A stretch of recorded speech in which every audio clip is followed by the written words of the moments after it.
Yeah, and I think it's pretty much the same, in all these past days and last couple of weeks. We have discussed this time and again that if we'll be sending Rohit Sharma and Virat Kohli to the T20 World Cup, it I won't be I yes. just quickly add to a point to this point that this person is making.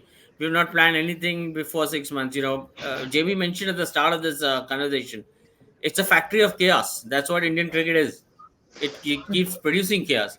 So you talk about 6 months. I'm telling you, 1 month to go for the World Cup, and we still won't. We'll still be asking questions. Yeah, Same with the 50 over World Cup. We were asking questions right until the end.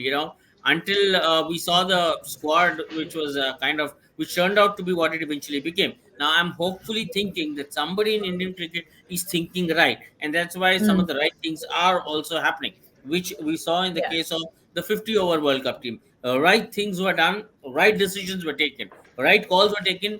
Even behind the scenes, some right things were done in order to ensure that some of our very important members of the team stay fit, and their work programs. So I'm saying that even from a T20 format, once I've seen what they're capable of, what this back staff of the Indian cricket, whatever this thing machinery is capable of, I'm willing to once again take it into consideration that even from a T20 standpoint, they're probably willing to do the right thing. They'd be doing the right thing. yeah. That we'll wait and watch. But chaos Mm. is something that's never, ever, ever going to be too far away from Indian cricket. In fact, chaos is what makes Indian cricket tick. We can't really run away too far from it.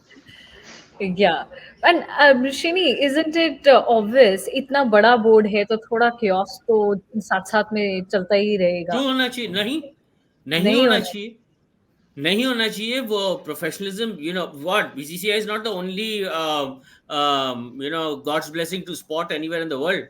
There are some Mm, really big organizations that run some really important sports all around the world, and see how they function, see how they organize things, see how they plan things. I'm telling yeah. you, and I have no this thing, like, I've not today, I've been covering BCCI for the last 20 plus years. I have not seen a more disorganized body. Okay. It is like, at times it has been pathetic. Of course, at times it has been very good. In some other ways, in specific ways, it's also been a very good body. There is a lot of good that BCCI does, which Mm, unfortunately they don't have their PR skills to talk about it. If you were some other organization, you'd be making a huge this thing about it, but a show about it.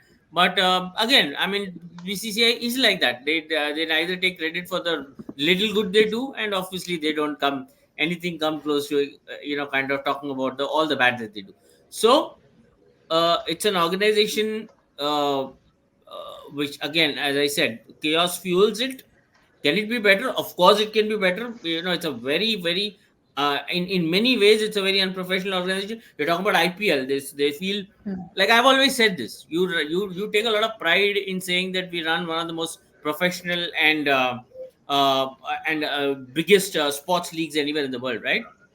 So mm, with great power comes great responsibility, right? And I can, mm. on another show at another time, I'll probably keep punching holes in terms of how unprofessional they are at multiple levels in terms of how they run the IPL. So again, as I said, that's a very larger subject. Sticking to this Yeah. point, chaos is what helps BCCI function.